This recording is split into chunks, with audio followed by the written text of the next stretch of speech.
having some schools accept children in reception year, all schools accept children in reception year, year 1 and year 6. But as you say, there's also a yearning to see people in another household, and we are looking at how we can make this happen in a safe way.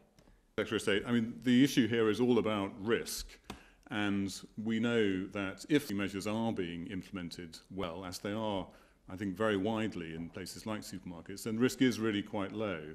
But we know the highest risk of transmission is within households. So the people you are most likely to infect are the people in your own household. And so that's why the advice has to be different for meeting people in households compared to other places. But the gradual increase in contact is what will get us all back to normal. But we do have to bear in mind that everything we do has risk attached to it, and the objective is to risk as much as possible. Fantastic. Thank you very much, Ellie. Next question is from Laura Koonsberg of the BBC. Laura. Very much, Health Secretary. Nearly 40 of your colleagues believe that the Prime Minister's top advisor let the country down and want him gone. Given that you stood there at that lectern and told people the guidelines weren't advice, they were instructions, do you feel that way, or at least see why your colleagues do too? Well, thank you, Laura. On this, Mr. Cummings has set out all of the details in quite extensive detail and then invited questions on it. My view is that what he did was within the guidelines. I can understand why a different view, but my judgment, which is the same as the Prime Minister's judgment, is that what Mr. Cummings did was within the guidelines. After all, the guidelines allow for exceptional circumstances, particularly with regard to childcare. If you are, and we've stated before, that if you're unable to look after a small child, that is an exceptional circumstance. So I think that within the guidelines, Cummings acted, and the most important thing is that we can get on and deal with the other issues, for instance, those that I've talked about today on PPE and on treatments. But, Health Secretary, do you admit that it's doing damage to the government's credibility and maybe undermining the message? I mean, you've just there at that lectern said, after a question from a member of the public, that you might review some of the fines that have been given to people if they were travelling for reasons to do with their children. This is making a difference, is it not, to what you're trying to do in government? No, I actually think that it's incredibly important that people keep, as we can see from the falling number of deaths, the falling number of hospital admissions, and as we stand up the increased test and trace capability, it's incredibly important that as a nation we keep our resolve. Everybody, and everybody needs to act in a way that's responsive for them and for their community. I think that I do think that's important, and I think it's important that we all stick at it. Thanks very much. Robert Peston from ITV. Secretary of State, you and your wife tested positive for COVID-19. You have 3 young children, but you chose to stay at home in London. What is the relevant difference between you and Dominic? The relevant difference, Robert, is that we had childcare readily available at home and Mr. Cummings didn't. Thanks very much. Ben Kentish from LBC. Thank you, Secretary of State. Health Secretary, 71% of people disagree with you and the Prime Minister. They think Dominic Cummings did break the rules, and because of that, confidence in the government has plummeted 20 points in just 4 days. Given how important that confidence is to pretty much everything you're trying to do, from maintaining social distancing to reopening the economy and getting people back to work, and the track and trace system that you're introducing next week, how much does that apparent loss of people's confidence worry you? And what do you say to those who say simply, that means you are risking people's health and the health of the economy, all people think, to save one number 10 advisor? What would you say to them? Well, of course, I understand the anger that some people feel, and I regret the anger that some people feel. And Mr. Cummings himself said that with hindsight, he should have got all these the facts out earlier. What I say is that it's incredibly important that as a country we focus on on what we need to do now. And I've said this repeatedly through this crisis. You've got to wake up every day and work out what is the best thing to do next. And making sure, for instance, that we have the PPE available and that we protect people on the front line, making progress on these treatments, as I talked about. These are the critical next steps that we need to take, along with, as you said, making changes to the social distancing rules to allow people to get back to doing some of the things that they love. If you look at the earlier question from Ellie from Kent, it's all about how do we get back to a position where I can see my loved ones. These are the sorts of things that the country is yearning for, and I'm not underplaying the importance of the debate that there's been, and as I've said, entirely reasonable that reasonable people can disagree with the over what happened over the description of what happened over the weekend. But I'm here to put all of the other important things that we need to do as well. Thanks very much. Seb Petty. Thank you very much, Mr. Hancock. Mr. Hancock, as we've just heard, according to a poll conducted today after that press conference, 71% of the public said after hearing Mr. Cummings' version, believe his drive to Durham broke the lockdown rules. You've just said that 1% of the British public misunderstood those rules, and if so, does that mean failed drafting them? And also, if you don't mind me asking, would you now advise Britons to use that discretion when interpreting the rules, or is that discretion just for people who work in Downing Street? No, as I've said, it is incredibly important that people follow the guidelines. I was actually standing at this podium when the DCMO set out that clearly, as she put it, clearly if you have adults who are unable to look after a small child, that is an exceptional circumstance. And the guidelines were drafted with exceptional circumstances in mind. There were other exceptional circumstances that are set out that don't apply in this case, but describe some of the other exceptional people face. Therefore, I think it is reasonable to conclude that the description of events that Mr. Cummings put out yesterday was within the guidelines. But I also, as I've said in answer, I think, to the first question, I do think that I understand that reasonable people will disagree with that. And of course, I understand some of the anger that boiled up over the weekend. Thanks very much. Joe Murphy from the Evening Standard. Joe. Secretary of State, on Monday there's going to be a major landmark with the beginning of Test and Trace, which will hope for reopening the economy. Professor Newton, as a noted epidemiologist, how important is it to the success of this great project that people obey the instructions they're given by contact tracers to the letter and to the spirit? Can they, for example, their instincts to interpret this guidance? Well, and then I'll hand over to Professor Newton.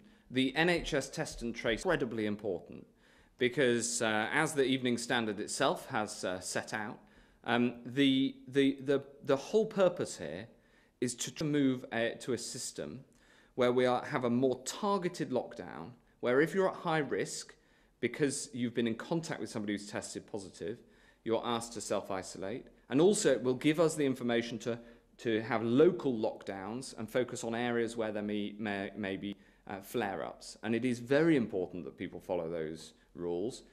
And they should do it, not do it for the government. People need to do this for themselves, for their loved ones, for their communities. It's incredibly important, and it will stop those local flare-ups from happening. John. Thank you, Secretary of State. Yes, so the test is an important contribution. It will allow us to control the virus, the pandemic, while we are returning back to normal. But it's important to stress that it has to be seen alongside other measures, such as continued social distancing wherever we can, and also basic hygiene, and all those things will contribute.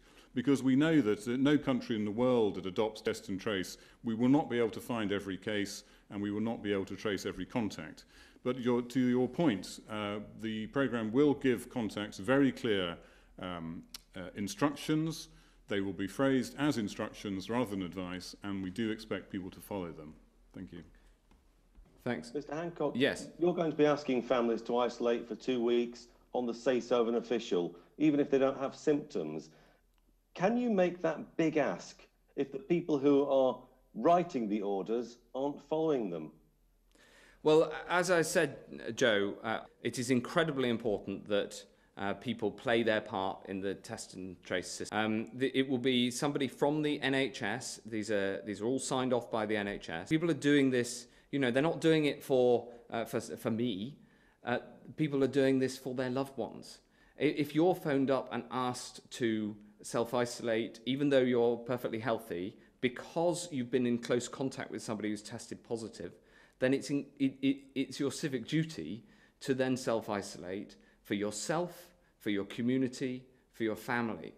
And we all need to come together to do this, and that will then allow us to lift some of the measures that currently are blanket measures and have to be blanket measures until we have the NHS test and trace system up and running and in place. So it is very important, and we're asking people to do this for their community and to ensure that there aren't those local flare-ups that would then require us to take more specific targeted action across a whole area, for instance, across a whole town. Thanks very much. Finally, Phil Coleman from the News and Star.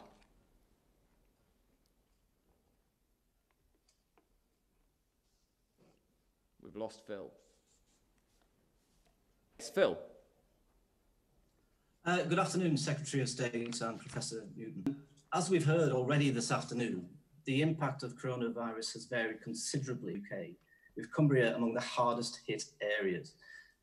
Yet local health leaders, despite us appearing to be past the first peak, genuinely fear a second deaths, potentially fueled by visitors flooding back to our county, primarily 47 million visitors in a county whose health system is designed for 500,000. So what tools will you give our local officials, the police, public health officials and the like, to manage any future flare-ups? And might those tools include the option of a temporary, localised or regional lockdown? And secondly, you've already mentioned, Mr. Hancock, the vital importance of PPE, how it protects the people who protect us. Sadly, in Cumbria, there have been examples of frontline NHS staff, PPE masks, which were not properly fit tested for a number of weeks, potentially putting those workers at risk. So what's your message to those staff, and how will you ensure that they don't face that risk? Thanks, Phil. I'll have a go at the second question and then pass to John for the first. On PPE, we have had some problems of items that were in the stockpile and were put in the stockpile some time ago, that then we discovered on second checking them that they didn't fit the requirement. We then withdrew those, and we acted as fast as we could as soon as we knew that there was a... And we've done the very best we can to tackle that. I'm advised that the clinicians consider that the risk was low because of especially the particular item that you mentioned. And these were only for use in low-risk settings. Nevertheless, I know how important it is to get the right PPE. Found out about the problem. We put a stop to them going out of the warehouse. Know that there was a problem with these items. So what I'd say to staff on the front line... Sorry, Secretary. Yes, of course. Apologies. The problem here wasn't so much the kit that was of adequate quality. It was the delay in training or in fit that kit to ensure that that kit was properly airtight. Therefore, it appears to have been a problem with the actual kit. So, again, systems failed, not kit. Right.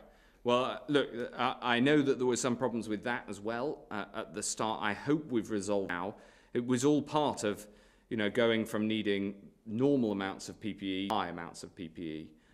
And I will personally make the specific example that you raise is looked into. And why don't we speak again once I've been able to look into it.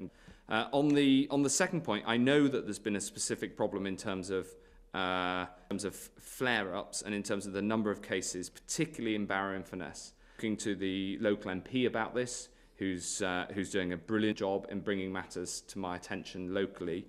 And the short answer is we will have local lockdowns in future where there are flare-ups. And we have a system that we're putting in place with a combination of Public Health England and the new Joint Biosecurity Centre along with the local directors of public health who role in the decision making in this system, to make sure if there is a local flare-up, we have a local lockdown. So local lockdowns will be part of the future system that we put in place as part of the NHS test and trace system.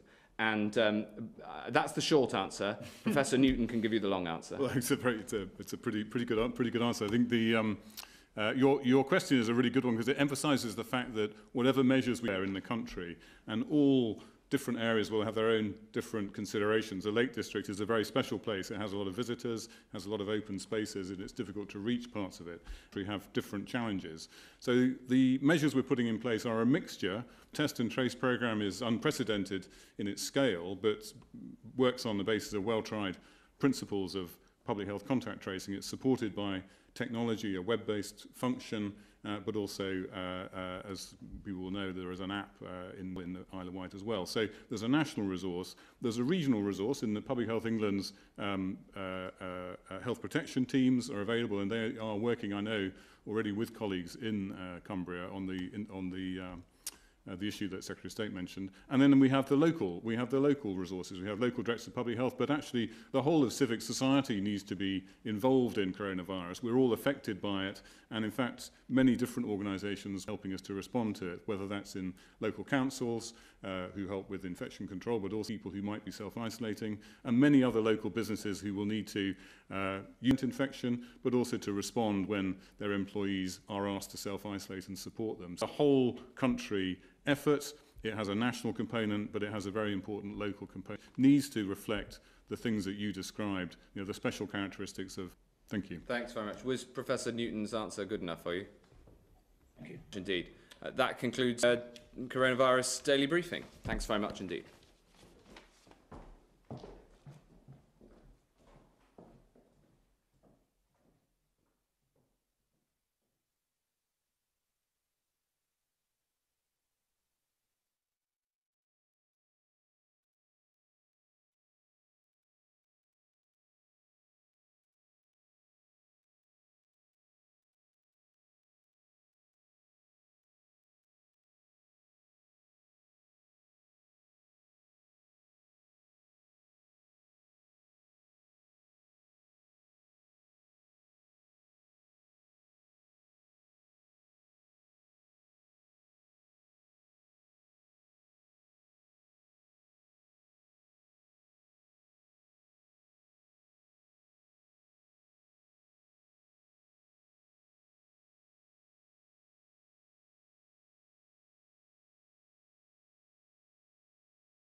10點半已經喺度。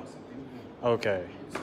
跟住12點零鐘就離開。OK， 唔該晒，唔該晒，唔好意思。咁啱啱根據酒店嘅職員就講啦，咁因為佢係翻夜班，咁佢就講翻就係10點半左右咧，警車已經到達嘅。咁架警車大約就喺12點幾就離去啦。咁見到其實現場都係得翻街坊喺度。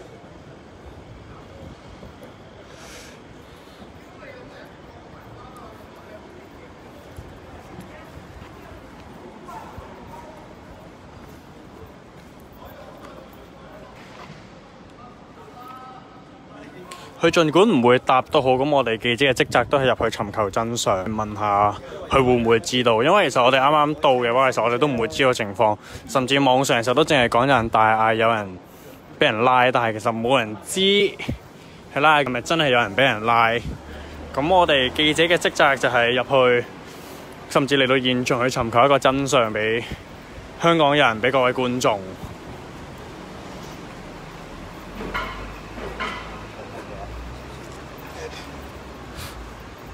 咁因為臨急臨忙，我哋冇 stabilize 喺手咁啲。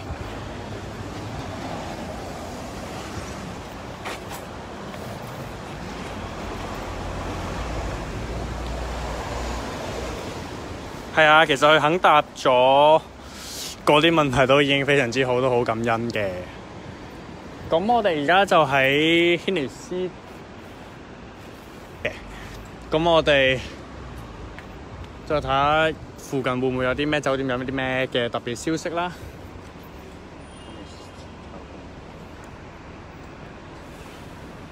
冇錯，係啊，拉咗邊個，甚至有冇人俾人拉，係冇人知。咁個原因就相信係因為人都會為咗聽日嘅遊行而可能喺香港港島就 book 咗啲酒店啦，嗰啲咁樣。立法會咁啱啱我哋收到消息就立法會議員就佢哋有幾個啦，建制派咁就已經返咗立法會裏面，咁即係可能佢哋都係驚聽日會俾人阻住佢哋開會，所以佢哋就返咗去先啦。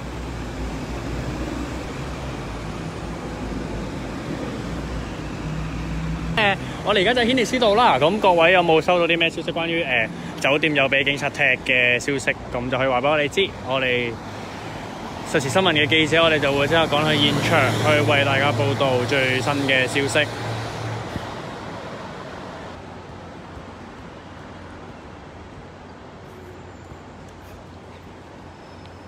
你哋等我啊，咁我就睇睇有冇行家。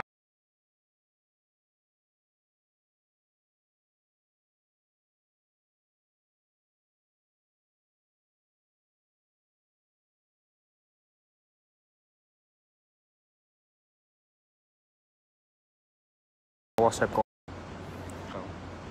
好，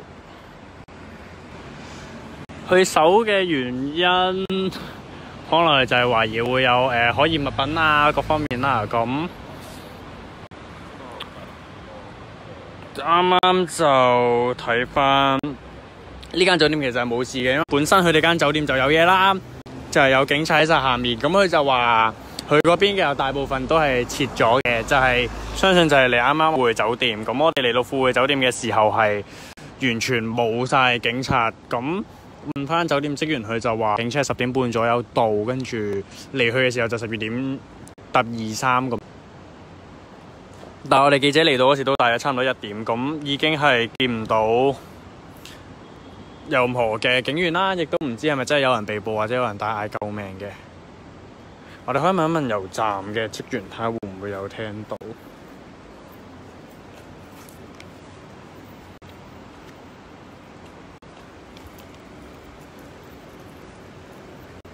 咁好啦，多謝大家支持實時新聞啦。咁油站職員，咁我哋問一問油站，因為油站其實喺隔離嘅啫。你好啊，你頭先10點幾係咪呢個位㗎？翻11點，咁你有冇見到有警車到出面？冇啊，你唔知冇留意。OK， 唔該你。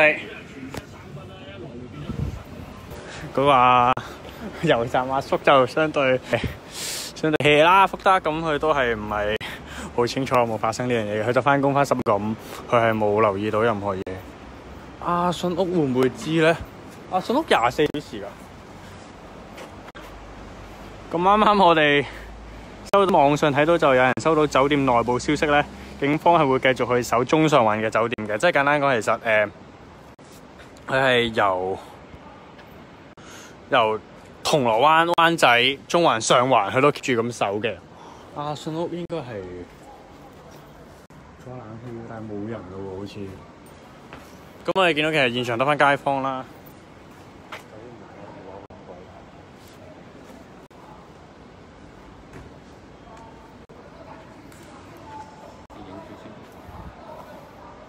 咁我哋而家其實呢個位都冇乜特別。咁我哋再睇一睇有冇其他消息，我哋會再開 live。咁都問大家幫我哋 share 啦。咁我哋有個心意支持實時新聞啦。咁可以喺 PayMe 個心意箱度支持下我哋嘅。咁我哋快去跟進睇有冇其他酒店有任何嘅消息，我哋會去跟進。咁多謝大家。咁我會問一問街坊，我再有咩就可以出 po 或者開 live 同你哋通知一聲。好，我哋聽日再見。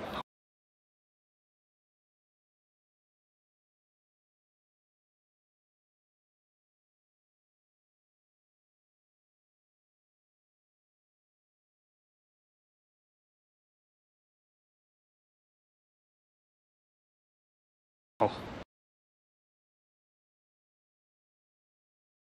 WHO on Friday suspended trials, and I'm curious as to whether Canada was part of that executive group that advised the pause on those trials, and if any of the trials in Canada are affected by that. I'm not sure. I can't tell from the web are part of the WHO solidarity trials, how many are separate, and if you've issued any new guidance on that. If you can clarify that for me. Thanks. Of the Canadians being involved, but I don't know them all in the solidarity trial decision. But I know that right now that there's a suspension of the hydroxychloroquine, chloroquine arms of those trials pending some more reviews.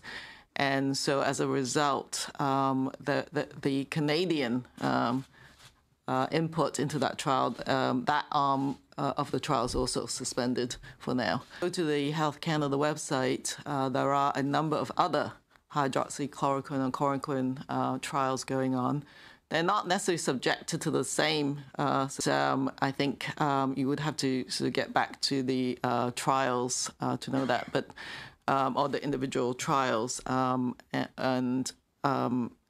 I think, you know, as I've said from the beginning, the application of these drugs should be in the context of a clinical trial. At least you can monitor any specific side effects. So that's, you know, that's why I think these observations are important, and it is to, again, reevaluate whether these trials should carry on as a result of some of those studies. But you have to take the whole body of evidence together and not just on singular study. It happens, though, that this particular study is quite large scale. So, you know, one must sort of take that. And I think that is being done with the solidarity trial right now.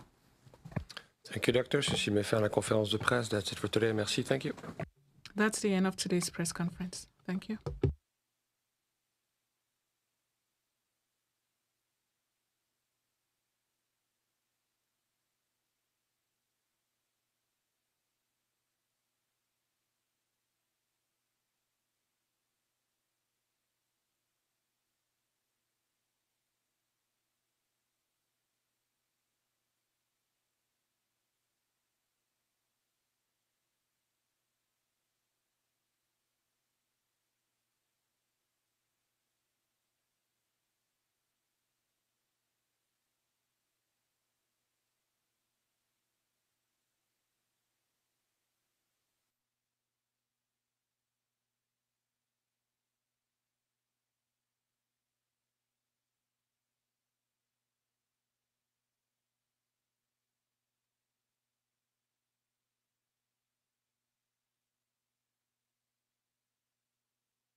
嚟咯，好啦，預備，嚟咯，正式咯。屌你老母個爛頭係，屌你老母係，屌你老母個爛頭係，屌你老母真係，屌你老母，屌你老母係，屌你，屌你，屌你。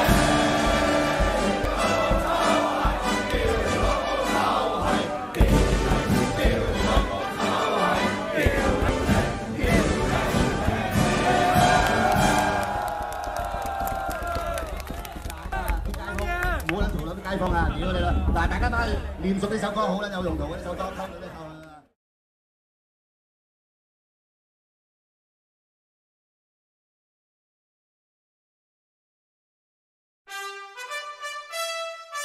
啊！嚟咯，好啦，嚟咯，正式咯！屌你老母個爛頭係，屌你老母個爛頭係。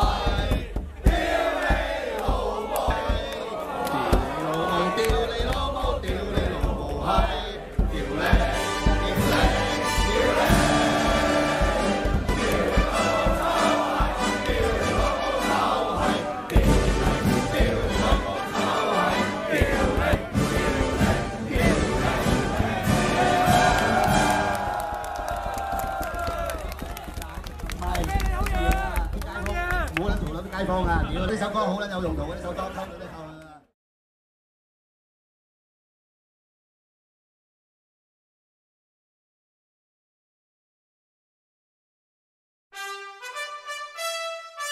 啊！嚟咯，好啦，預備，嚟咯，正式咯！屌你老母個爛頭係，屌你老母個爛頭係，屌你老母真係臭係，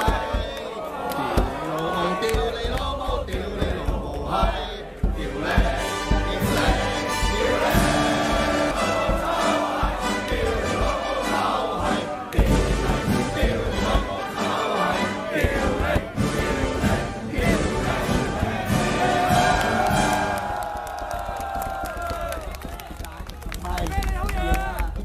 屌你啦！嗱，大家都係念熟呢首歌，好撚有用途嘅呢首歌，溝到呢頭啊！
嚟咯，好啦，屌你老母個爛頭係，屌你老母係，屌你老母個爛頭係，屌你老母真係臭係，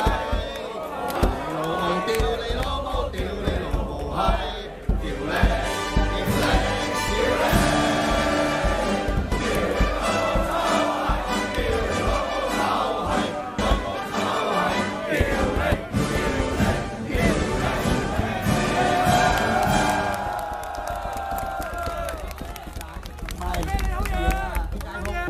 街坊啊，屌你啦！嗱，大家都係念熟呢首歌，好撚有用途嘅呢首歌，溝到呢頭啊！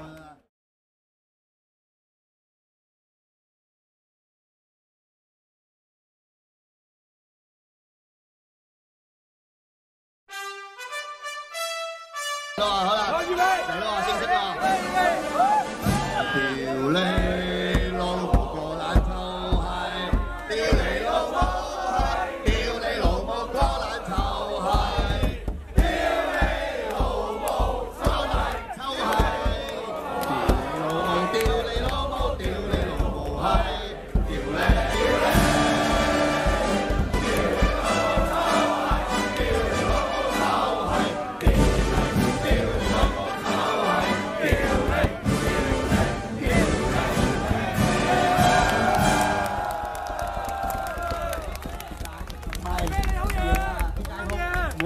街坊啊，屌你啦！嗱，大家都係練多溝女都溝啦。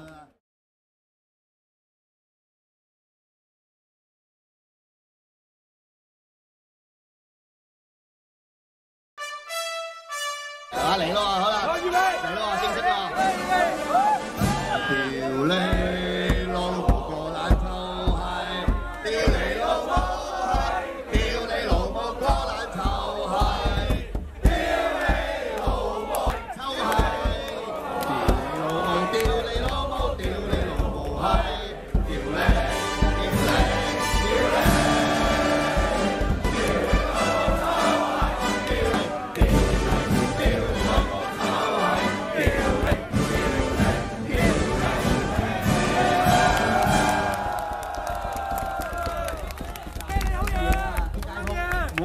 街坊啊，屌你啦！嗱，大家練熟呢首歌好撚有用途嘅，呢首歌溝女都溝啦。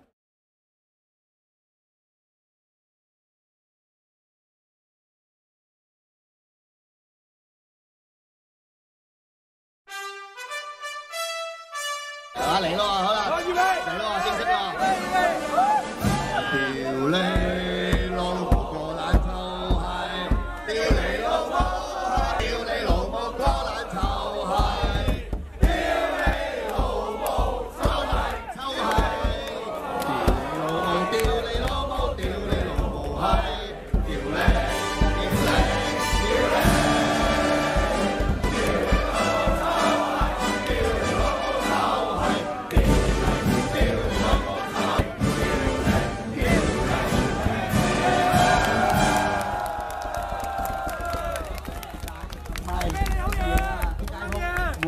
街坊啊，屌你啦！嗱，大家都係練熟呢首歌好撚有用途嘅，呢首歌溝女都溝啦。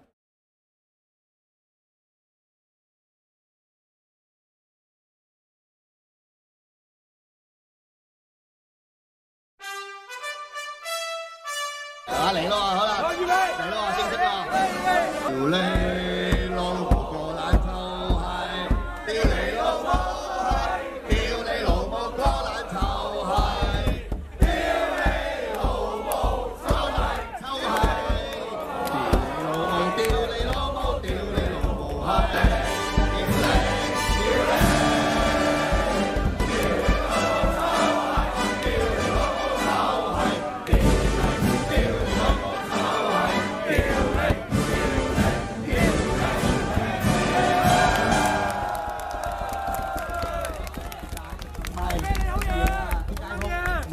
街坊練熟呢首歌好撚有用途嘅，呢首歌溝女都溝啦。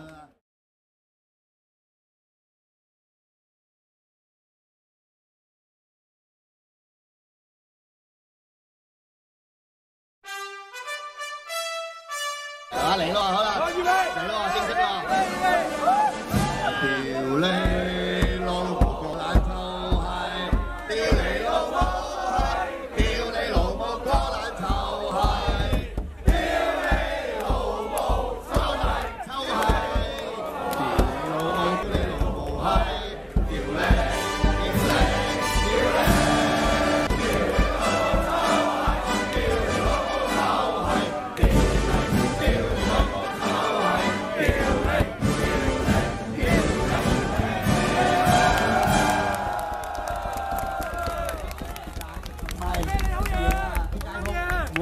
街坊啊，屌你啦！嗱，大家都係練熟呢首歌好撚有用途嘅，呢首歌溝女都溝啦。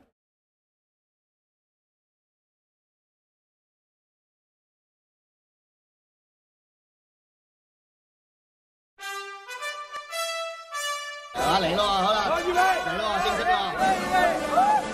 屌你爛臭閪！屌你老母閪！屌你老母閪！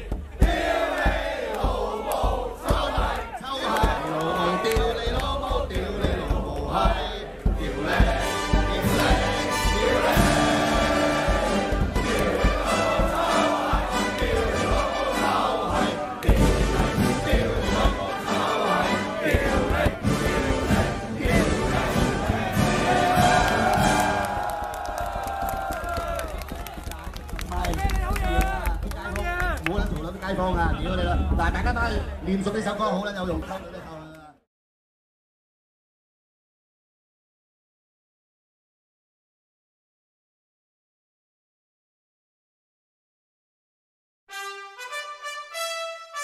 啊嚟咯，好啦，嚟咯，正式啦。屌你老母個爛臭閪！屌你老母閪！屌你老母個爛臭閪！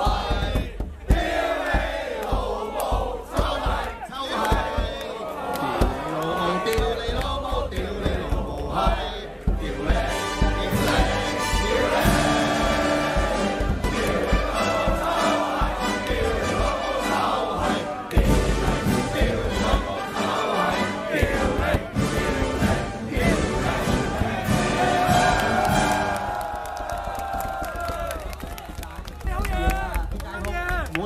街坊啊，屌你啦！嗱，大家都係練熟呢首歌好啦，溝女都夠啦。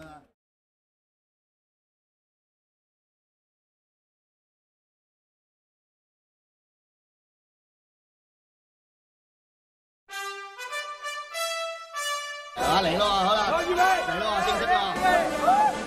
屌你老母個爛臭閪！屌你老母閪！你老母個爛臭閪！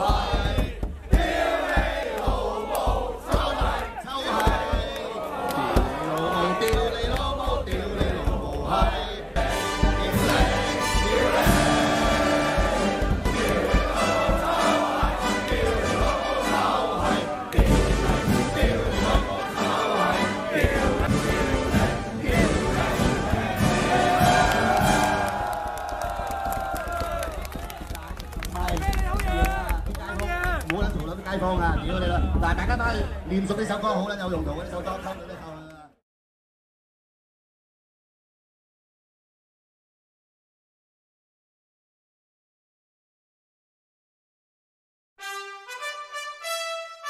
啊嚟咯，好啦，嚟咯，正式啦！屌你老母個爛臭閪！屌你老母閪！屌你老母個爛臭閪！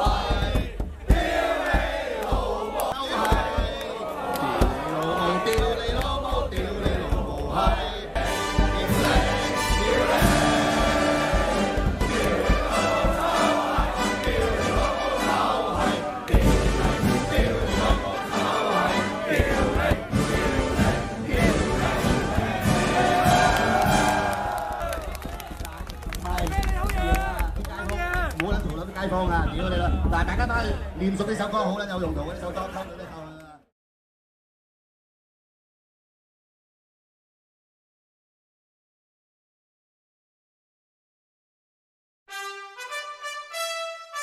啊嚟咯，好啦，嚟咯，正式啦！屌你老母個爛臭閪！屌你老母閪！屌你老母閪！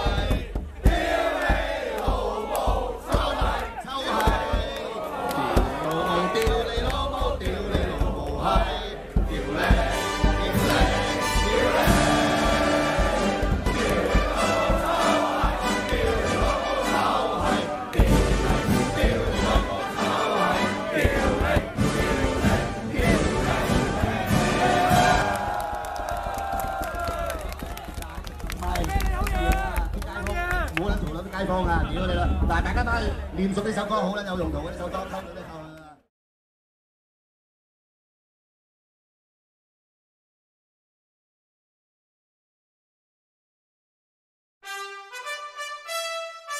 啊嚟咯，好啦，嚟咯，正式啦！屌你老母個爛臭閪！屌你老母閪！屌你老母個爛臭閪！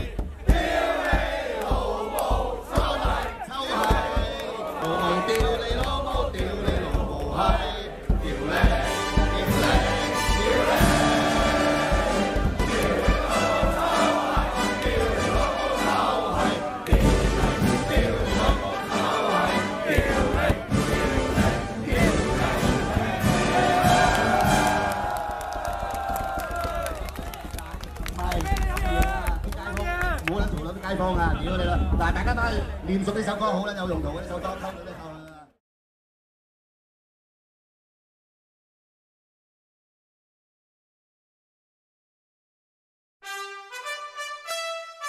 啊嚟咯，好啦，預備嚟咯，正式咯。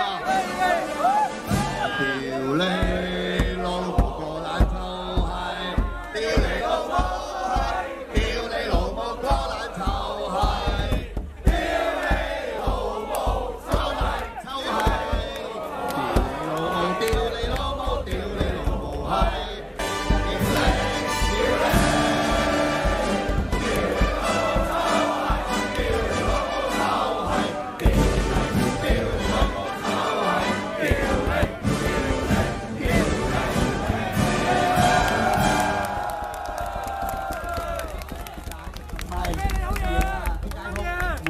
街坊啊，屌你啦！嗱，大家都係練熟呢首歌好啦，有用嘅呢首。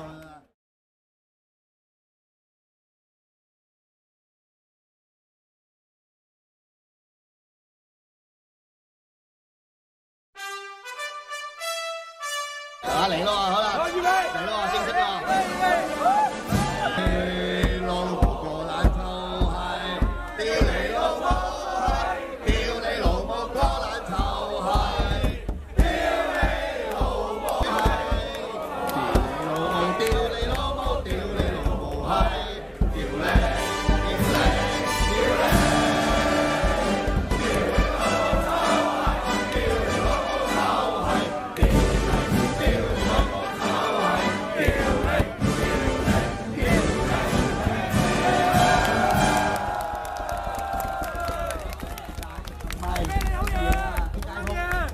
街坊啊，屌你啦！嗱，大家都係練熟呢首歌好啦，有用途嘅呢首歌，溝到呢首。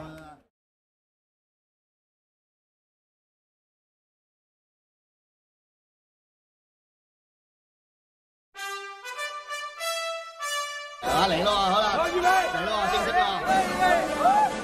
屌你老母個爛臭閪！屌你老母個爛臭閪！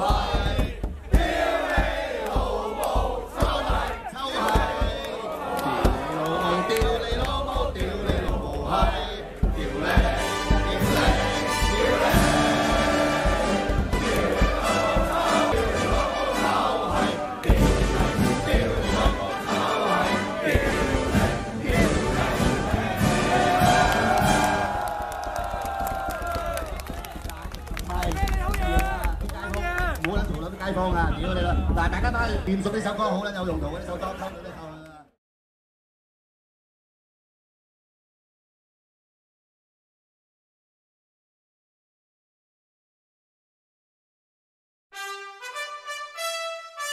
啊嚟咯，好啦，預備嚟咯！屌你老母個爛臭閪！屌你老母閪！屌你老母個爛臭閪！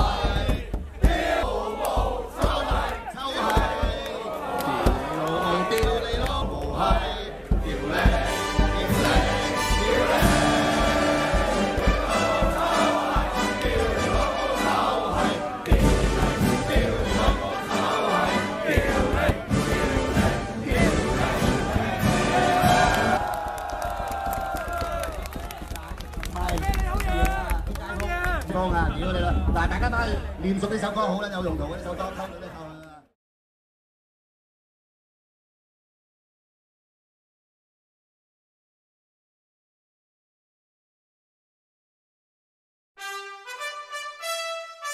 啊嚟咯，好啦，預備嚟咯，正式咯。屌你老母個爛臭閪！屌你老母閪！屌你老母個爛臭閪！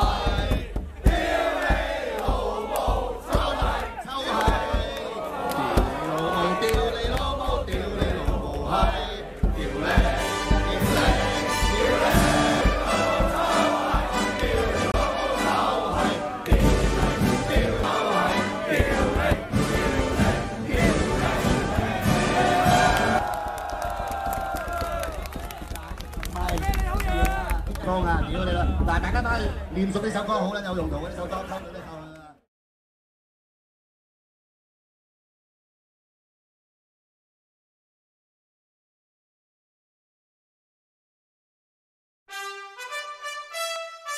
啊嚟咯，好啦，預備嚟咯，正式咯。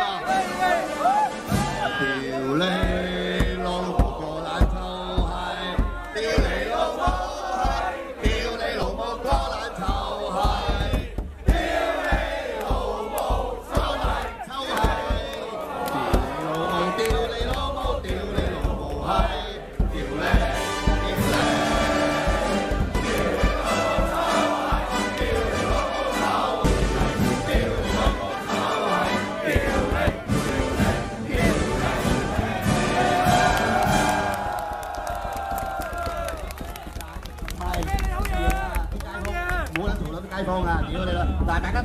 練熟呢首歌好撚有用途嘅呢首歌，溝到呢頭。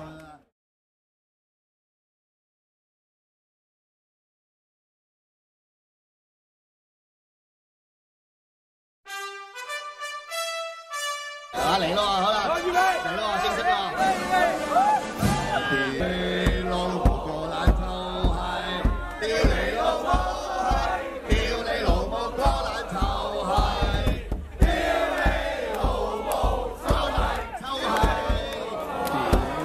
屌你老母，屌你老母閪，屌你。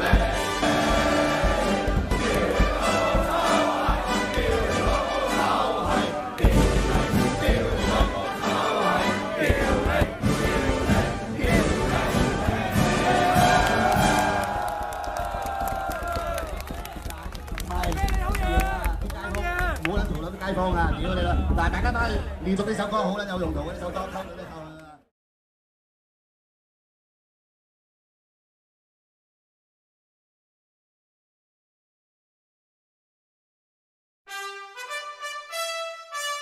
嚟咯，好啦，嚟咯，正式咯。你老母個爛臭閪，屌你老母閪，我個爛臭閪。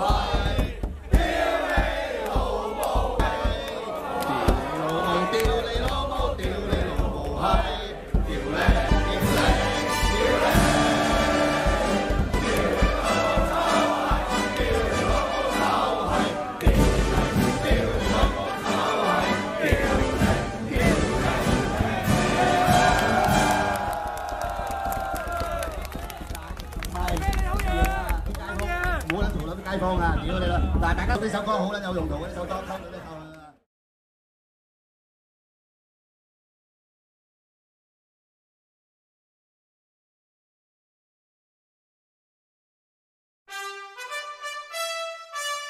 嚟咯，好啦，嚟咯，正式咯。屌你老母個爛臭閪，屌你老母閪，屌你老母個爛臭閪。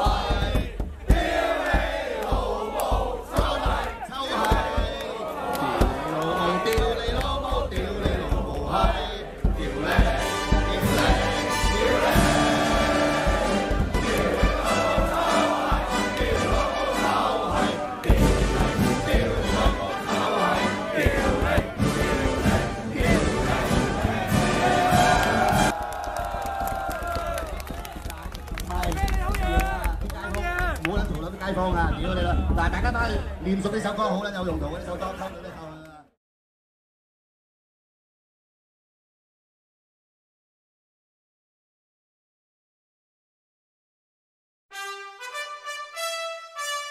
嚟咯，好啦，嚟咯，屌你老母個爛臭閪，屌你老母閪，屌你老母個爛臭閪。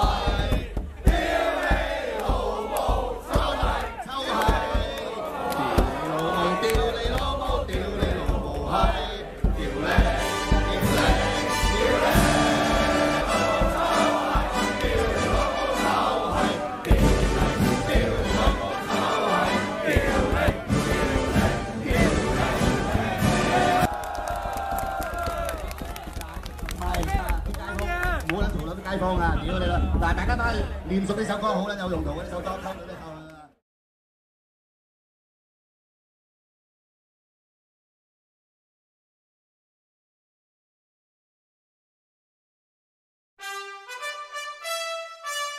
嚟咯，嚟咯，正式咯。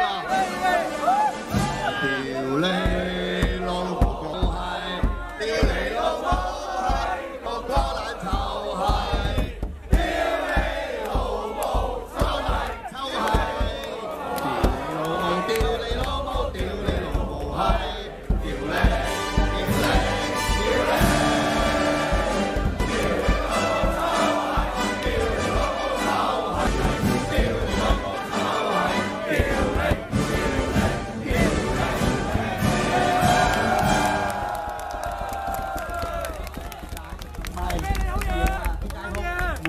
街坊啊，屌你啦！但係大家都係練熟呢首歌好撚有用途嘅呢首歌，溝到呢頭。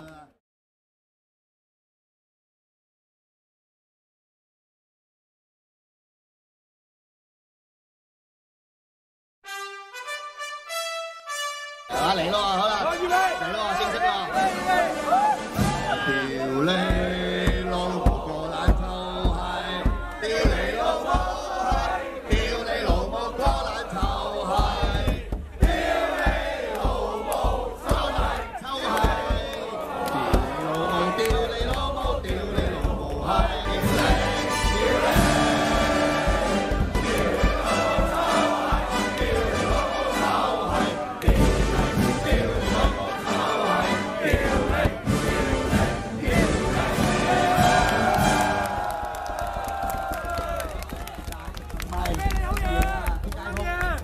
街坊啊，屌你啦！嗱，大家都係練熟呢首歌好撚有用途嘅呢首歌，溝到呢頭啦。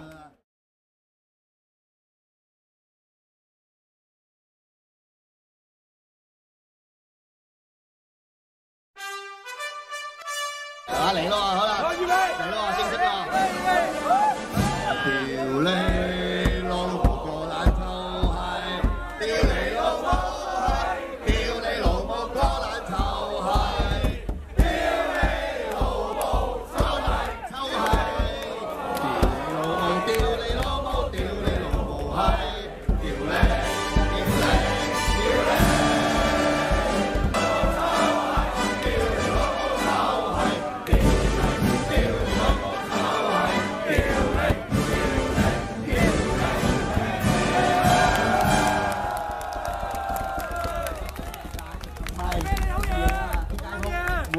街坊啊，屌你啦！嗱，大家都係練熟呢首歌好撚有用途嘅呢首歌，溝到呢頭啦。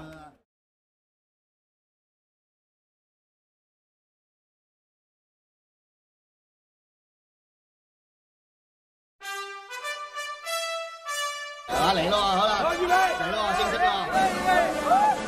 屌你老母個爛臭閪！屌你老母閪！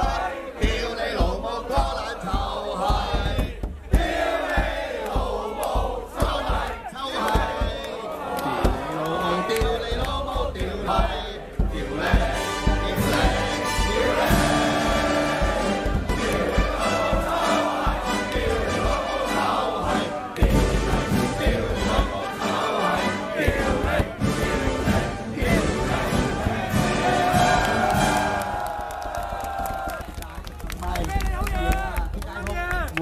街坊啊，屌你啦！嗱，大家都係練熟呢首歌好撚有用途嘅呢首歌，溝到呢頭啦。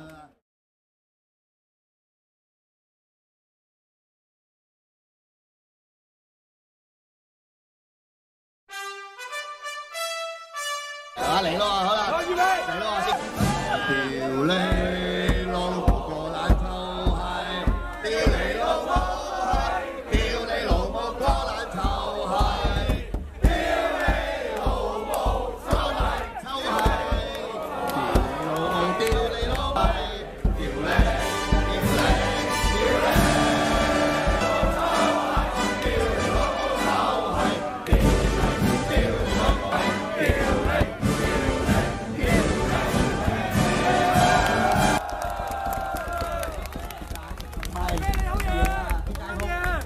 街坊啊，屌你啦！嗱，大家都係練熟呢首歌好撚有用途嘅呢首歌，溝到呢頭啦。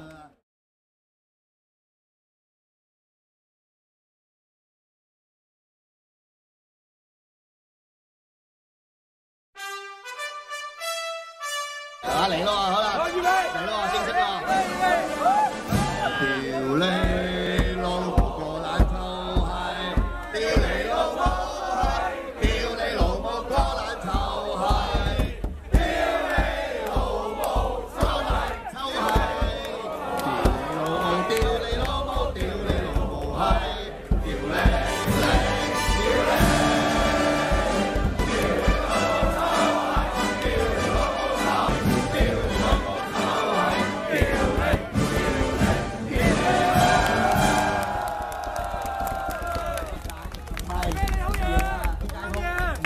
街坊啊，屌你啦！嗱，大家都係練熟呢首歌好撚有用途嘅呢首歌，溝到呢頭啦。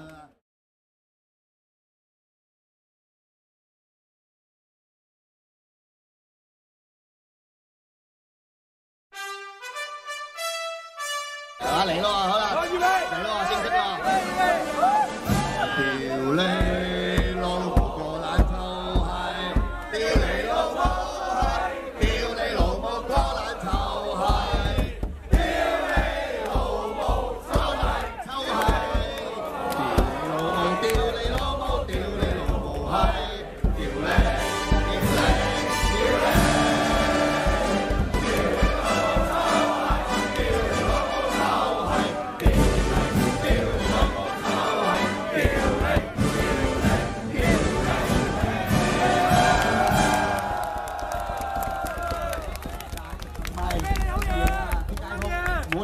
街坊啊，屌你啦！嗱，大家都係練熟呢首歌好撚有用途嘅，呢首歌溝到呢頭。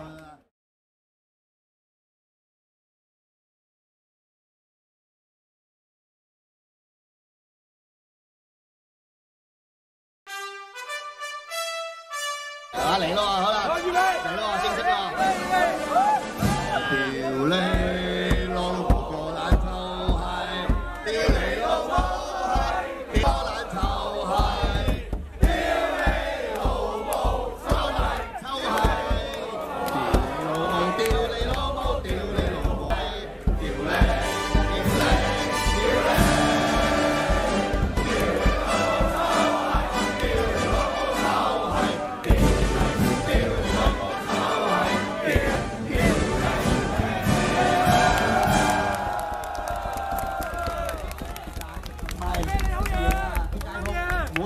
街坊啊，屌你啦！好撚有用途嘅呢首歌，溝到呢頭。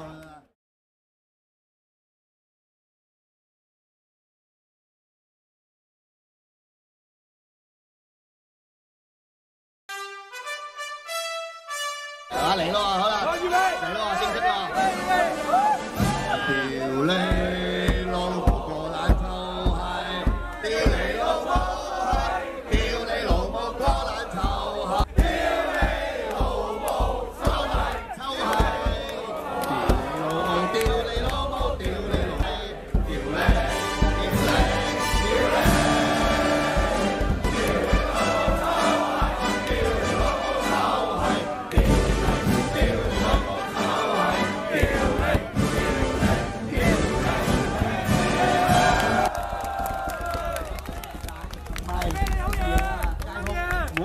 街坊啊，屌你啦！嗱，大家都係練熟呢首歌好撚有用途嘅，呢首歌溝到呢頭。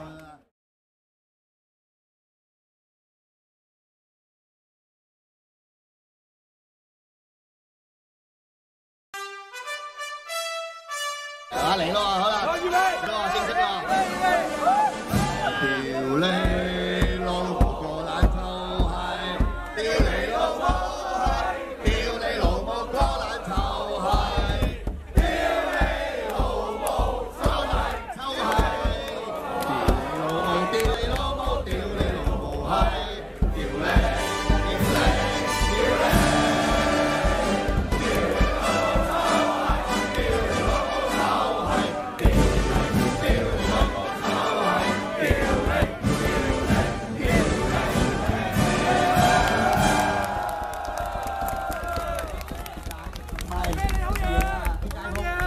嗱，大家都係練熟呢首歌好撚有用途嘅，呢首歌溝到呢頭。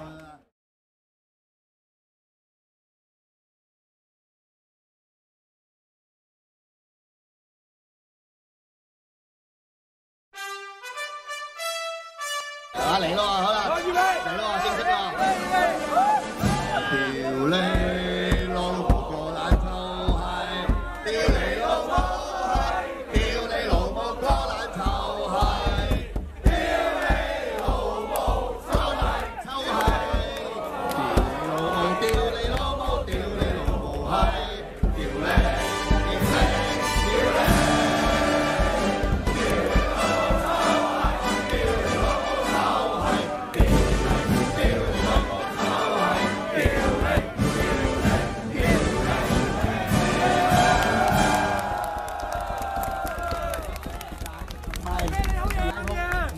街坊啊，屌你啦！嗱，大家都係練熟呢首歌好撚有用途嘅，呢首歌溝到呢頭。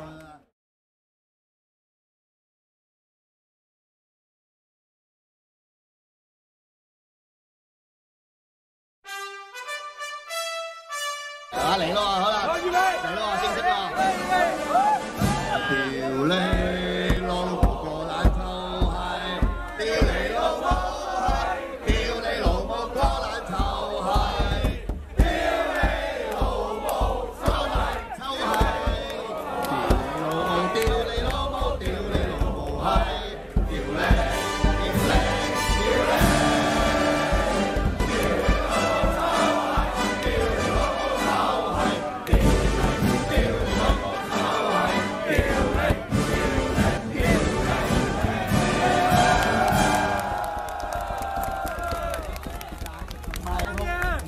街坊啊，屌你啦！嗱，大家都係練熟呢首歌好撚有用途嘅，呢首歌溝到呢頭。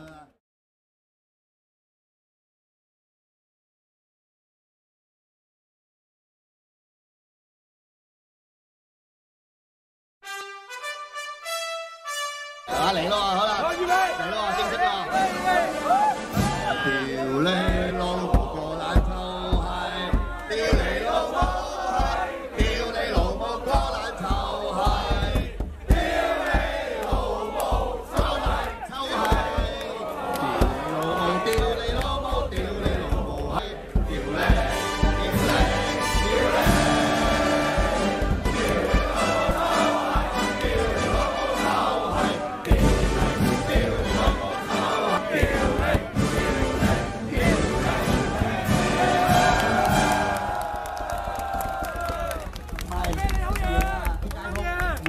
街坊啊，屌你啦！但係大家都係練熟呢首歌好撚有用途嘅呢首歌，溝到呢頭。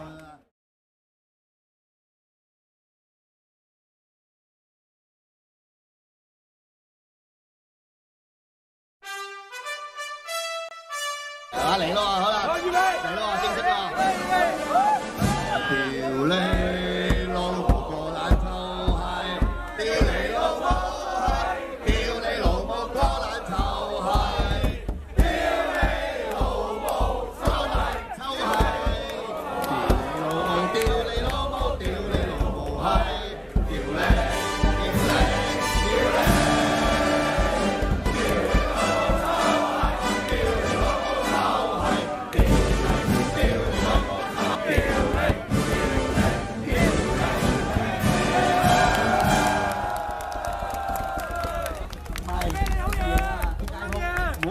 街坊啊，但係大家都係練熟呢首歌好撚有用途嘅呢首歌，溝到呢頭。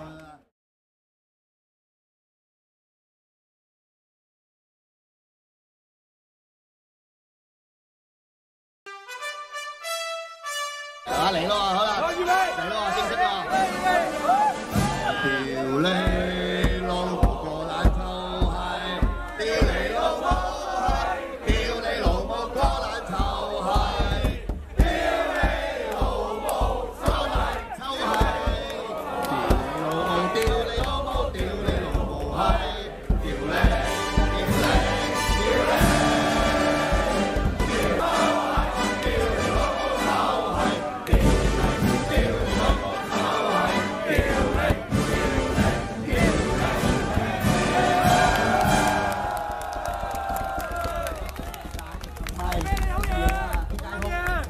街坊啊，屌你啦！但係大家都係練熟呢首歌好撚有用途嘅呢首歌，溝到呢頭。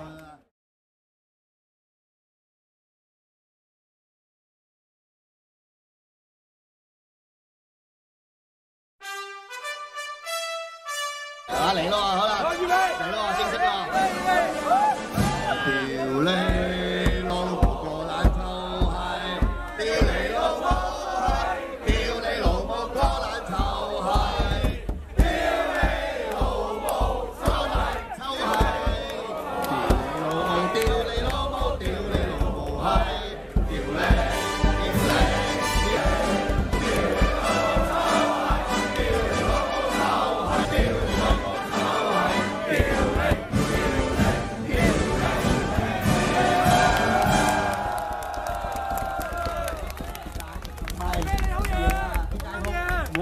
街坊啊，屌你啦！但係大家都係練熟呢首歌好撚有用途嘅呢首歌，溝到呢頭。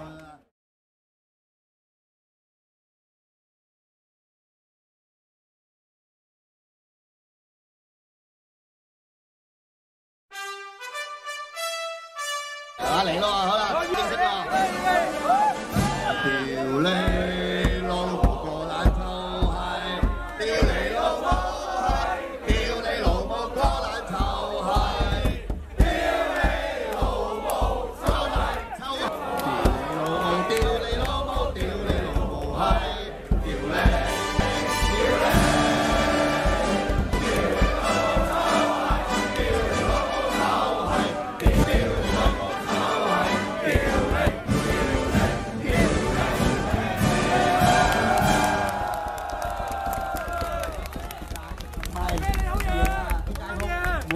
街坊啊，屌你啦！但係大家都係練熟呢首歌好撚有用途嘅呢首歌，溝到呢頭。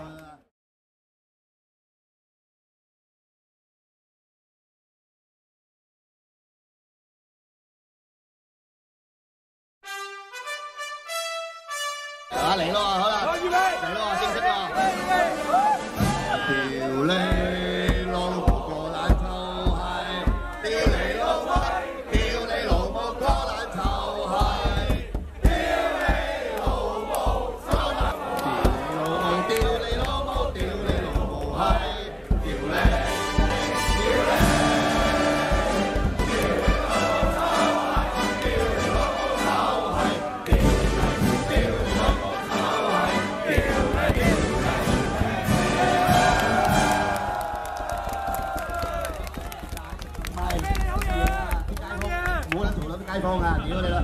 家都係用途嗰啲手裝溝嗰啲溝啦。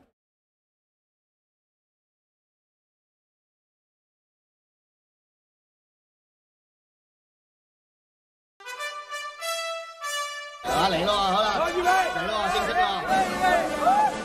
屌你老母個爛臭閪！屌你老母閪！屌你老母個爛臭閪！屌你老母爛臭閪！屌你老母！屌你！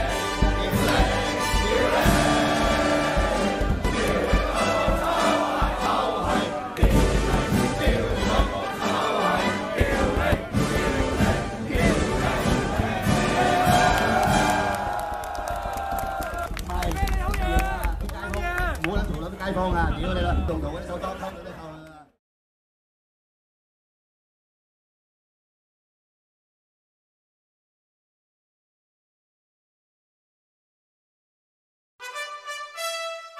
啊嚟咯，好啦，識咯。屌你老母個爛臭閪！屌你老母閪！屌你老母個爛臭閪！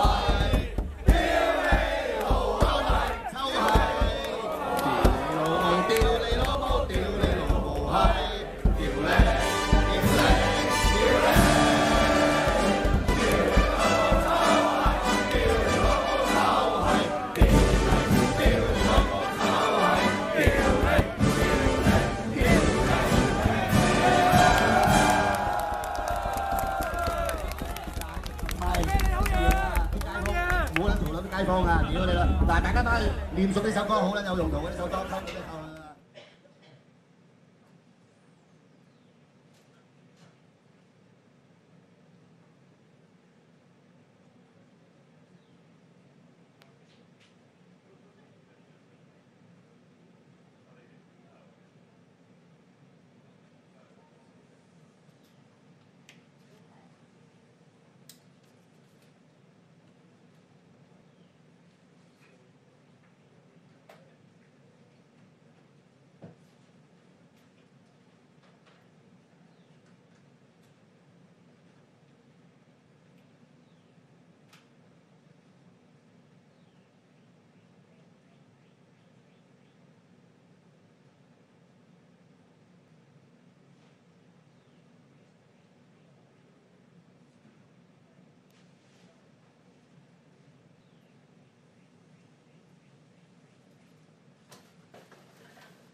I've heard that disinfectant can make them sticky. Correct. Watching videos of your daughter play piano, by the way. She's good.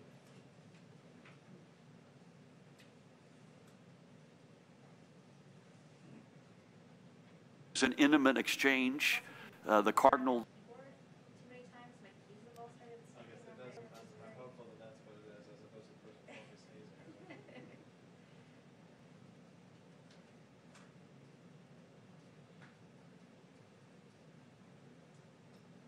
Dana, good afternoon to you.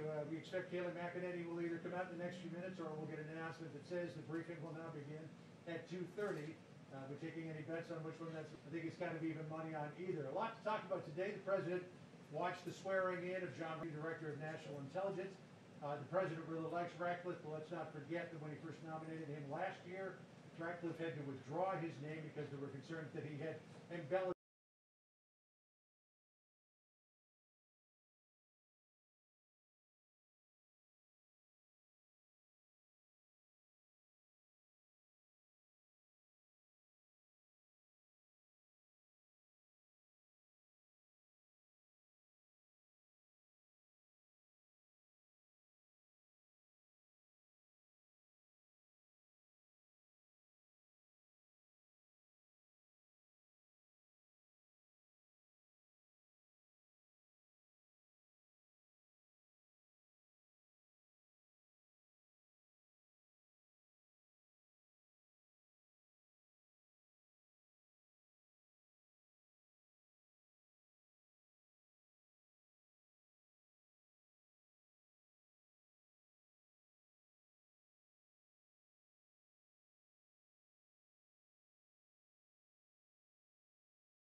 Hello, everyone. I hope you all had an enjoyable weekend. For you today, just that now we have 760 sites in retail locations in 45 states, plus the District of Columbia. CVS is planning to open an additional 650 sites. So these are encouraging numbers. It's, again, a testament to our private sector for partnering with the administration and helping to stop the spread of the coronavirus. Also, skilled nursing facilities, there was an announcement that I just want to underscore that $4.9 billion in additional relief funds were distributed to nursing homes and other skilled nursing facilities, and these funds are provided under the CARES Act. So just those two items for you this morning, and we'll go ahead and we'll start with questions. John. China is making sending more overtures that it will crack down on Hong Kong. What's the message from the administration to the Chinese government about changing the special status of Hong Kong? Yeah, and I know, Jen, you also emailed a question about this morning, so I went directly to the president to get an answer on this, and he said to me that he's discussed efforts and that it's hard to see how Hong Kong can remain a financial hub if China takes over. So which means what? Would the United States change its relationship with Hong Kong? So I have no further announcements as to the precise action that the president will be taking, but he did want me to share that with you this morning, or this afternoon, I should say. Oh, thanks, Kaylee. Yep, no problem. Just over my shoulder, I realize now. We saw a lot of images over the Memorial Day weekend of people gathering in large crowds, not maintaining social distancing. Those images for the Lake of the Ozarks in Missouri was one example we saw all over television news. Does the president have any concerns about those kinds of gatherings? We haven't heard any message from him addressing that specifically. Well, to see society reopen, wants to see the economy reopen, but we do want to do so safely. And there are institutions that have put into place these social distancing measures, and people are making it cognizant, a part of their everyday lives. For me, for example, I went to Mass this weekend, and people were socially distanced. They were washing their hands. There are ways to do this, and the president would underscore to everyone that we should be taking into account these measures. So yes, everyone, while you go out, let's keep cognizant the recommendations of the CDC, because those in the end are very important to making sure that. I would just also note one point, numbers for you on reopening and what we're seeing across the country that I think are important, that 42 states are now under 10% in their positivity rate for the virus. Mortality is now equivalent to what we saw at the end of March. That's the lowest level in 2 months. So we are seeing the encouraging signs as we start to reopen. Anyone else? Jeff. The president tweeted or retweeted something which seemed to be criticizing Joe Biden for wearing a mask over the weekend. Was that his intention? And if it was, why? I think, look, the president's excited to see that Joe emerged from the basement. It is a bit in his basement right next to his wife. He's not wearing a mask, but he's wearing one outdoors when he's socially distanced. So I think that there was a discrepancy there. He's not shaming anyone. As the president noted himself, he wore this mask in private at the Ford facility, and he said he's open to it if the circumstance mandates it.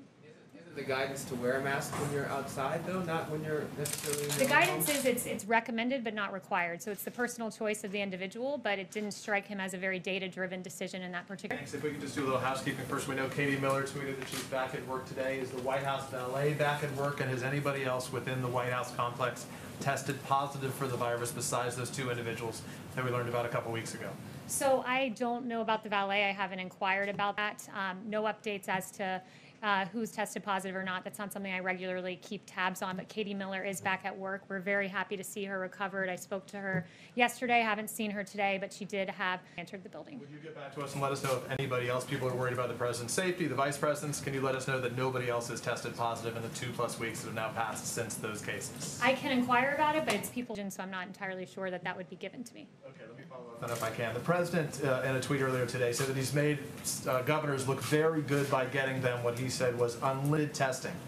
That's not true. You've said that it's not even necessary. So why is the president saying it? He's saying what he means by that is that the governor's requested a specific amount of testing to reopen, and he indeed has provided that. That's Limited testing, you would agree? It's what they asked for in phase 1. It's the full panoply of what every governor asked for that was given to him, given to them. And it's 300 to 400,000 tests per day that we're doing. That's a really good number. I did talk to Admiral Joie before coming out here, and the metric that, if you believe the WHO, I don't particularly these days, but they say it's a good barometer of testing is 10% positivity. And Admiral Joie shared with me that we're nationally at 7.5%. So we're in a pretty good spot. Is Stephen Miller back? Is Stephen Miller back? Yes, I just saw him in Outer Oval, so he is back and at work. Take some time away from the White House, though, for a while? He did. He did. He self-quarantined with his wife, but they're both back at work and healthy and happy, and we're very happy to see them around. Glenn Fine at the Pentagon, the top watchdog over at the, he submitted his resignation today. Can you say if that was encouraged? Did anyone ask him? And can you talk about the importance about those internal watchdogs that are in our government agencies? So you said it was Glenn Fine? That I'm hearing about this, but with regard to the other IGs, I would note that the president's within his authority, his legal and executive authority to appoint new IGs, and he said, I think at some point, that it's within the decision-making process of each entity, the State Department, each department, whether to keep their IG or not. And I would note that President Obama has a precedent of firing IGs as well, and there were, in fact, 47 IGs that signed a letter claiming the Obama administration hindered their efforts. So this is not without precedent when it comes to IGs. Yes. Kelly, is it the president's position that the Republican National Convention should go forward no matter what the COVID infection rate is by late August?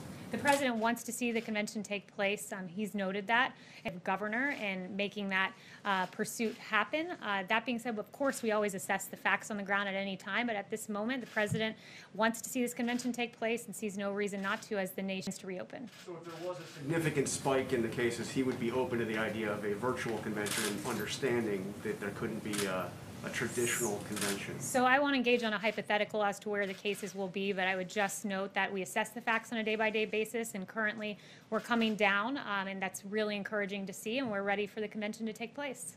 Yes. Yes, the president letters his husband and widower sent to Jack Dorsey, Twitter's CEO, saying that his tweets were emotionally traumatic for him and for his wife's family. I don't know if he's seen the letter, but I do know that our hearts are with Lori's family. The president making these unfounded allegations. I mean, this is pretty nuts, isn't it? The president's accusing somebody of possible murder. The family with the president to please stop unfounded conspiracy theories. Why is he doing this? Well, you know, I would note that the president said this morning that this is not an original Trump thought, and it is not. In fact, 2003 on Don Imus's show, it was Don Imus and Joe Scarborough that joked about killing an intern. So that was, I'm sure, pretty hurtful to Lori's family, and Joe Scarborough himself brought this up with Don Imus, and Joe Scarborough himself can answer it. He's the president of the United States, and he's accusing somebody of, this is different. He's not a private citizen, he's the president. Yeah, and Joe Scarborough, if we about false accusations, we have quite a few we can go through about Mika asserting, I'm asking about the president's allegation. And I'm replying to you and saying this morning, as recently, I believe it was this morning or yesterday, Mika accused the president of being responsible for 100,000 deaths in this country. That's incredibly irresponsible. They've dragged his family through the mud. They've made false accusations that I won't go through, that I would not say from this podium, against the president of the United States to account for their falsehoods. Joe Scarborough should be held to account for saying will die by taking hydroxychloroquine. Never mind the millions of Americans and people across the world who take it for rheumatoid arthritis and other reasons. There are a litany of false headlines. Spreading a false conspiracy theory that suggests that he's responsible for murder? I would be back to Joe Scarborough, who laughed and joked about this item on Don Imus's show. It's Joe Scarborough that has to answer these questions. Stephen. Thank you. If I could, two questions. John Radcliffe was sworn in as intelligence director today. Has the president decided what's next for Rick Grinnell in terms of an appointment? He hasn't, but Rick Grinnell is a very valued member of this administration. He's done extraordinary work at ODNI. He has a great history. We'll see where he goes next, but just know that Rick Grinnell has done an excellent job in that position. I expect that John Radcliffe will as he takes over. And my second question, if I could, I asked the president last week on Capitol Hill about his involvement with FISA reform. And obviously, FISA is something he cares a lot about, but he told me that he had left it up to the senators to figure out. And, you know, it's still ongoing, this process. The House has to have the legislation that the Senate passed. The senators tried and failed by just one vote to ban the warrantless collection of internet records. So I'm wondering how the president, if you could describe a little more how the president sees himself as part of this debate and intervene at some point going forward. Yeah, it's very personal to the president when it comes to FISA. This is an important tool in the intelligence community. He knows that, but he also knows that it was used and abused and politicized. The fact that you had 29 members of the Obama administration. There are 29 individuals of the intel community and Obama administration unmasking dozens of times, using these tools that are so much power to spy to their phone calls, to unmask their names. We have a Fourth Amendment in this country, but the rights were not protected when it came to President Trump and his administration and Michael Flynn, whose name was leaked in a criminal fashion to the press. FISA was not used appropriately when a Steele dossier full of lies that was, quote, salacious and unverified, in the words of Jim Comey, was used as the basis to get a FISA warrant and attested to as if it were truthful and a reason to spy on Carter Page. These tools were used and abused. The Fourth Amendment rights of several Americans were violated. A political campaign was spied upon. So any FISA concerns the president has, they're real, they're personal, and they should be considered as we move forward to reauthorize. Sure. If I could, Rick Grinnell is at the request of Adam Schiff declassified transcripts of the phone calls between General Michael Flynn and Sergei Kislyak. Would President Trump encourage John Ratcliffe to facilitate the release of those transcripts? I haven't spoken to has released, not the president rather, but this president has overseen an ODNI that has given the American people a lot of information that I think they're entitled to see. And one of the things the president has asked for is, where are the 302s, the summaries of that interview with Michael Flynn? 302s, so the American people understand, these are summaries when you interview an individual, and it's routine that those 302s are given right after the interview is done. It's when your memory is at its best. But in the case of Michael Flynn, those 302s were lost and in fact edited afterwards by corrupt Peter Strzok and Lisa Page. So there's a lot of questions, and this president has encouraged transparency on this issue, and I think it's a great thing. So in the absence of the 302s, would he encourage the release of the transcripts so that the American people can see exactly what transpired during this conversation? I haven't asked him that particular question. Question? Yes, let me get a few people in the back, because I want to make sure. Equal opportunity question caller. So yes. Haley, we're about to get an American milestone. What does the White House view as having, by Election Day, what does the White House view as the number of dead Americans that you successfully defeated this pandemic? Is there a number? Yeah, every loss of life counts. We say 100,000, but like the president says, one death is something to be mourned. These 100,000 individuals have a face. The president takes this very seriously. It's lowered the flag to half staff for 3 days to remember these men and women. I think, Dr. Birx said it best when she said that in their estimates, they had anywhere between 1.5 and 2.2 million people in the U.S. succumbing to the virus if we didn't shut down the economy. Very hard choice of shutting down the economy, so we avoided that extraordinary number. Every one death is too many. We see a single individual lose their life, but that being said, to be under significantly that high mark shows that the president did everything in his power and helped to make this number as low as humanly possible. When voters go to the polls in November and they want to judge the president on his response to this pandemic, the number of dead Americans that they should tolerate and where they can argue that yes, he successfully defeated the pandemic. I think you're asking the wrong. Where did That's the the data? I want to ask, Haley. So please don't tell me I'm asking a right. When I answer your question once, but if you ask it twice, it doesn't make it any better of a question. So I'll respond in kind. I've given you one answer. I'll continue. He always listened to the science. The president, when Dr. Fauci and Dr. Birx said you need to shut down the economy. In a typical year, 120,000 people die of suicide and drug overdose. And doctors have said when you shut down an economy for an extended period of time, that number gets greater. People don't show up for their cancer diagnoses. There are a litany of results when you close down an economy, but closing down the economy for this amount of time kept us far below the 2.2 million number. And as we start to reopen, we keep in mind the people who are missing their screening appointments, the people who are succumbing to suicide and drug overdose because of economic hardship. This president made the right choice. It was a delicate balance, and he did it exactly as he should, guided by data, and we are far below 2.2 million dead with President Trump. You mean? I'm going to read something that wrote, quote, conspiracy theorists, including most recently the President of the United States, can vile and misinformation on the platform, disparaging the memory of my wife.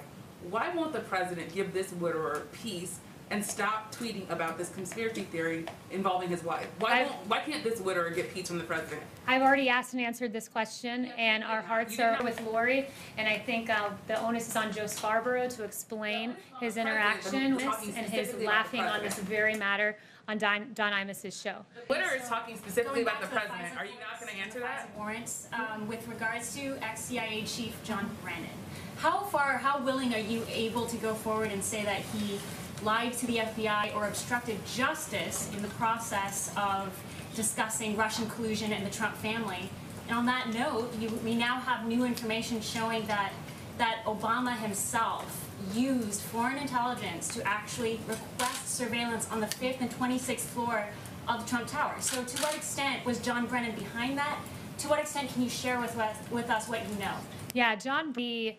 I'll call them bad actors because indeed they were, of the Obama administration. John Brennan probably has the most to answer because it was John Brennan who sat before Congress and said the Steele dossier, paid for by Hillary Clinton, paid for by the DNC, that document played no part of the role in opening the Russia probe, when in fact we know it did, when in fact we know it was the impetus, testified before its truthfulness to spy on the Trump campaign. So John Brennan, of all people, probably has her.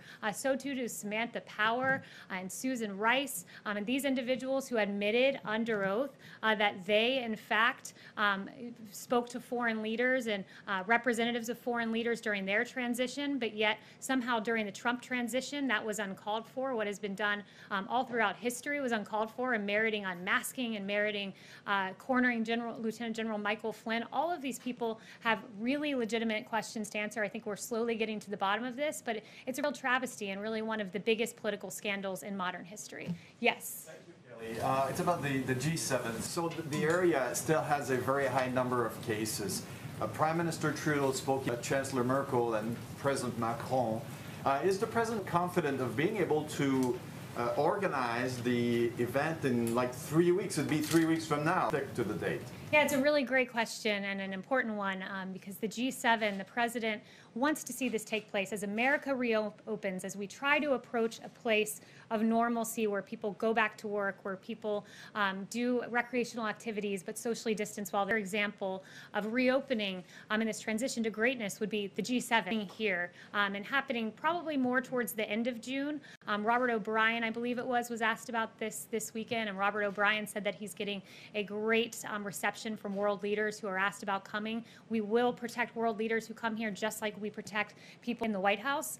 So we want to see it happen. We think it will happen, and so far foreign leaders are very much on board with the idea. Last week of June and here in D.C. or at Camp David? I don't know if it'll be the last week of June, but towards the end of June, and the goal is for it to be here at the White House. Yep. Yes. Right. So after the lowering of the flags this past weekend, does the president have any other plans in the works to honor the victims of the virus? I think he's oh, go ahead. Sorry, and a larger question is, does he see his some way, which would be the traditional role of president? Yeah, I think he takes that responsibility very seriously. He said that this is the hardest part of his presidency, going through this pandemic. He says times that he thinks about many of his friends, some of his friends, I should say, who have perished because of this disease. It's real to him. It's personal to him. It's why he says, one death is too many, and he thinks about it all of the time. So he does see his role as that, comforting the nation, but reopening the country, giving the country hope at this time as we look forward to going back to work and resuming our lives, although in a new reality with new CDC guidelines. Actions in the works? I think lowering the flags is a great example, and we have further announcements on that front. I will be sure to share those with you. Thanks. So going back to the Quasudas family, I think is how you pronounce it, the Florida family, they have asked the president, the widower has asked the president in that letter to stop talking about this and for Twitter to take down those tweets. I just wanted to ask you, is the president asking for law enforcement to reopen this cold case? Is that what he's intending? Is he going to ask the DOJ to reopen something? What is he asking for when he talks about the cold case? Yeah, I don't have any future announcements on the president's action, but I would just refer everyone, for those of you who haven't heard it, go back and listen to the Don Imus soundbite. It was very callous, it was very cruel, and I think laughing and joking about the death of an intern is really uncalled for, and I think that's something we can all agree to. Thank you all very much. Just for clarity, is the president going to stop, Kaylee? Just for clarity.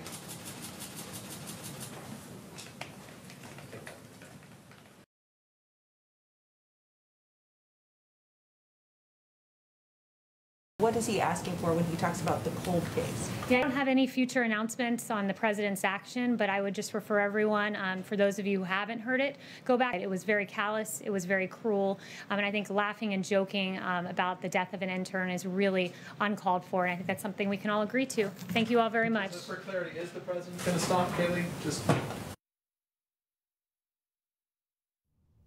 Our live coverage, 8 o'clock Eastern Time in Michigan for Governor Gretchen Whitmer's briefing on the coronavirus. Then at 4, President Trump will talk about efforts to help seniors who have diabetes. You can also watch both events live at cspan.org or listen on the C-SPAN app.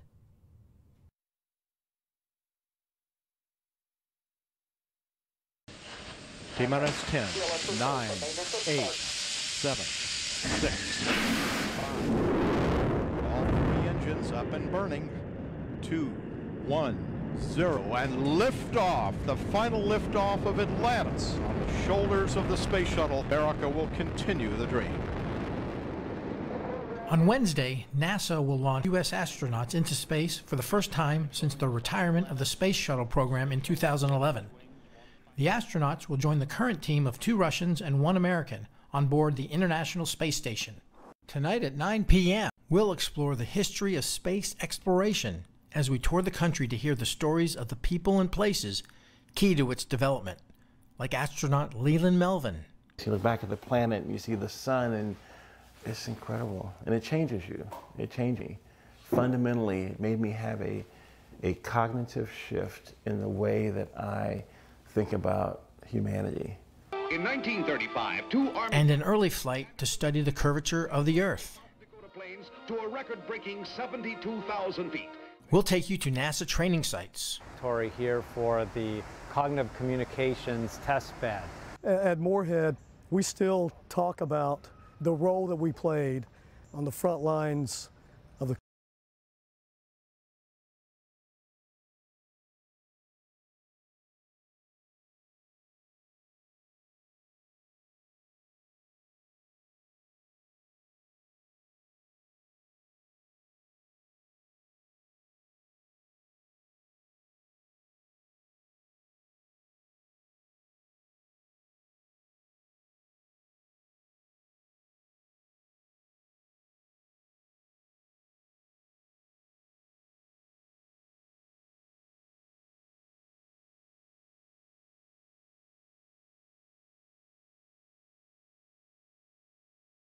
唔好害人哋啲仔女啦！好心啊，啲行徑有乜辛苦也黑色衫，我哋嘅後生仔。好心啊，啲行徑天生咁樣，日日爭取下交，爭取下交，又破壞香港。打全外，打全外，打議員，打議員，打圈仔，打圈仔，打死黑警，打爛呢個家園啊！死黑警又唔做嘢，唔讀書啊！死黑警點解我哋唔做嘢？害人嘅仔女啊！我哋家。